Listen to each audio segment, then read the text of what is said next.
ipakita. Pag-ibig ni Ella doon sa kawalan, pag-ibig ni Ella sa kaibigan, pag-ibig ni Ella na sugatan, pag-ibig ni Ella na luwaan. Ito na sinugod si Ella sa ospital dahil siya ay may tama, sinaksak sa likuran. Ito dahilan nilalaad sa inyo, sila ay nagtalo.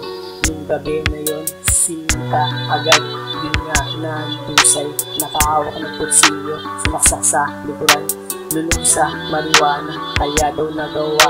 Kaya itong si Ella ngayon wala na. Pag-ibig ni Ella doon sa kawalan, pag-ibig ni Ella sa kaibigan, pag-ibig ni Ella na sugatan, pag-ibig ni Ella na luwaan.